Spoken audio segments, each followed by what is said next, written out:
Je me sens un faux départ. Partent les coureurs sont... Ben là, faut. Alors attention.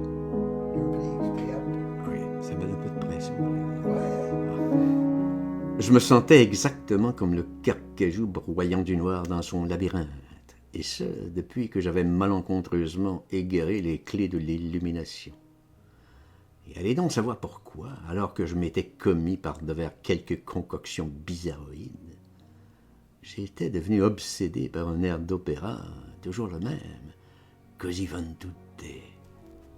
Ah là là, et avec ma tête en friche et ma gueule d'iconoclaste subversif, je me cramponnais solide à mes archives boréales, celles-là même qui recensaient mes 1001 misères depuis l'époque où je fréquentais assidûment les louves guerrières. Mais au risque de mourir d'un trombone malveillant, je préférais m'extravaganter en vaticinations de tohu-bohu sur toutes mes mystifiques visions saturnales, évoquant ainsi tous les vestiges de mes nourritures spirituelles, par-delà les cimes de ma perception du vide existentiel.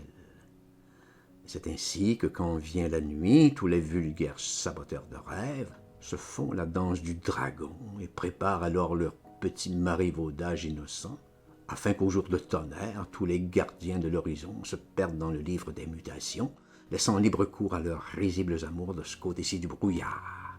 Or, c'est ainsi que j'en arrivais à songer au vieil homme et la mer, m'imaginant quelque apparatchik de pacotille, gardien du trésor de Racan le Rouge, ce qui, très étrangement, me ramène toujours à Spinoza. Voilà qui m'évite à chaque fois de tenir de sordides propos incohérents par devers l'appétit du plaisir. Il faut donc raison garder, me dis-je fort doctement. Car voyez tous ces spadassins qui, dès Potron-Minet, quittent le café blasé pour aller débusquer la toute dernière fée, juste avant que s'amène la grande modification, qui anéantira les arpenteurs d'infini. Oui, ceux-là même qui ont conçu le grand hôtel de l'univers. Et je m'en vais de par ce vaste monde vacillant, où le Phrygien que je suis ne dispose plus que de sa muse tragique. Et là, sur un coup de tête, je m'engouffre à bord de l'Orient Express, direction Istanbul. Et là, chemin faisant, je remarque le regard goulu des trois parcs posés sur moi. Les temps se déchirent, me dis-je, quelque peu angoissé. Heureusement, avant que le coq ne chante, il me sera encore loisible de faire quelques pas dans les pas d'un ange, tout en sifflotant, le cœur bien léger, un air de la flûte enchantée. Yes! Mais attention, car les mendiants de la beauté n'ont pas dit encore leur dernier mot. Et c'est en chevalier du roi que je chasserai tous les malfrats mystifiques pour qu'au champ du crépuscule on puisse tous se retrouver au bar de la grosse pleine lune et se perdre dans d'infinies palabres par devers les saisons de la nuit, échappant ça et là quelques miettes philosophiques et sachant fort pertinemment qu'en définitive, la vie est ailleurs.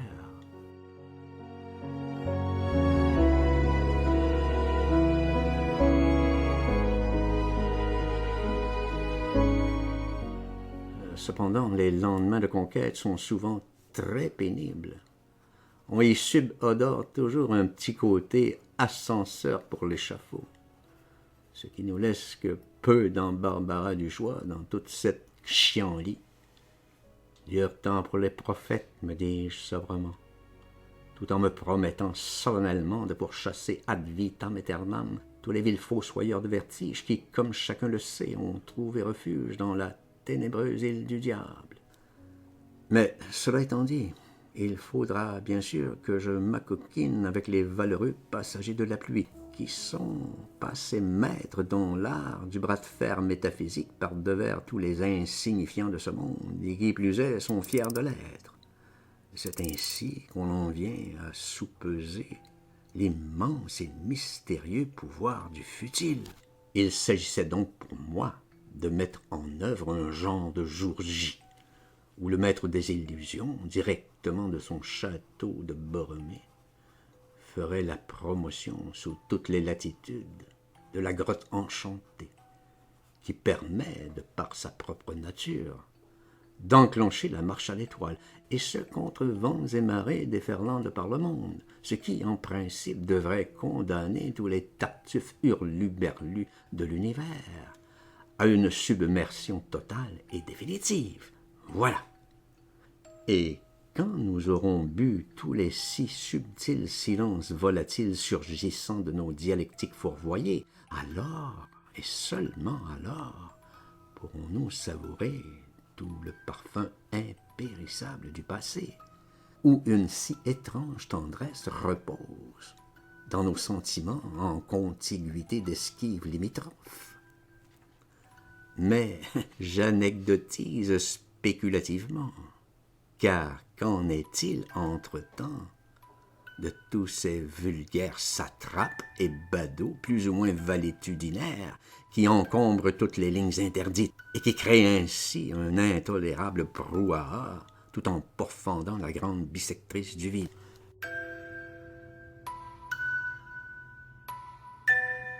Oui, qu'en est-il, je vous le demande? Et qui ne cherche pas l'oiseau aux ailes d'or? Qui, je vous le demande?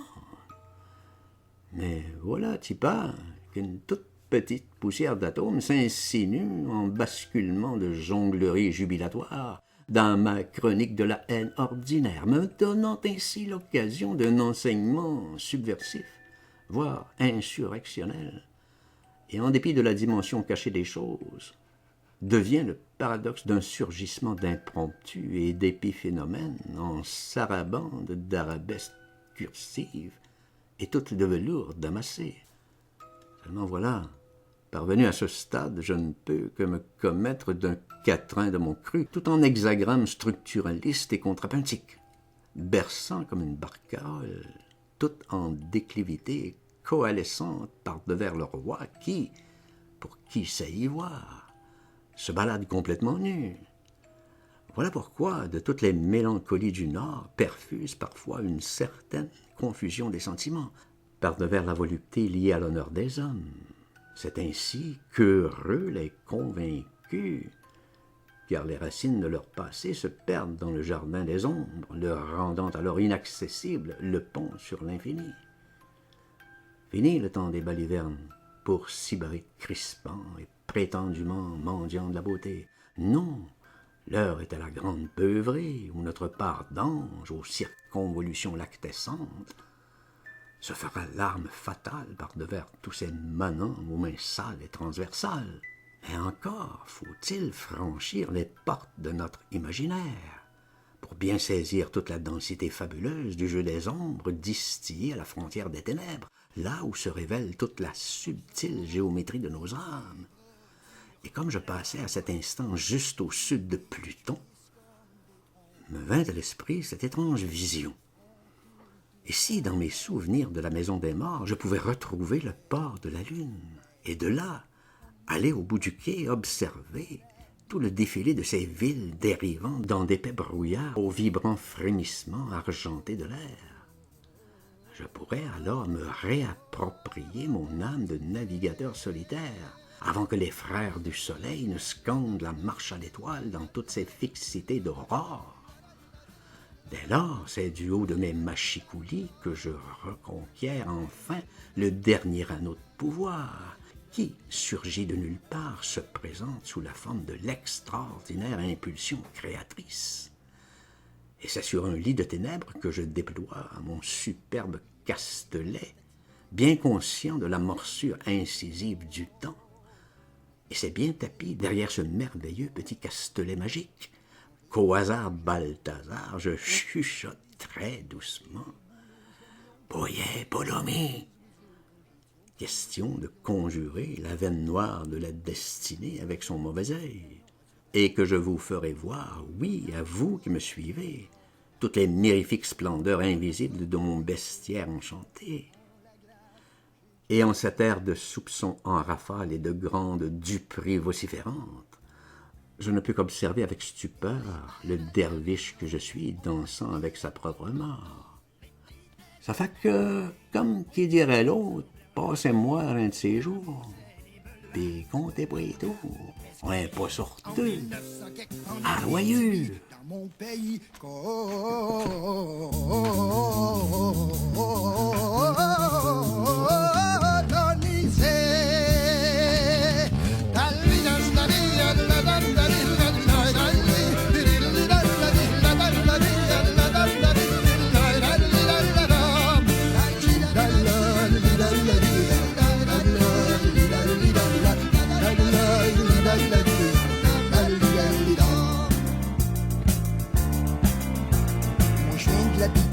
moi je viens de la Bétatibi, moi je viens d'un pays qui a un ventre en or. Moi je viens d'un pays où il neige encore. Dans ce pays qu'on dit hors de la carte, mon oncle Edmond travaillait sous la terre, mais il creusa dans l'or sa propre mort. Mon oncle Edmond nous a mis sur la carte. Dans mon pays qui a grandi, il paraît qu'au tout premier temps, on y gagnait beaucoup d'argent. Il y a de l'or en mort qui dort et c'est, il y a même des poignées de porte en or, en cuivre, en fer qui vont de l'autre bord. J'aime bien jouer dans la fanfare pour épater tous les pétards. Quand j'allais au château et ne boire et rire avec mes piastres, j'en revenais content les astres au petit matin près de la mine.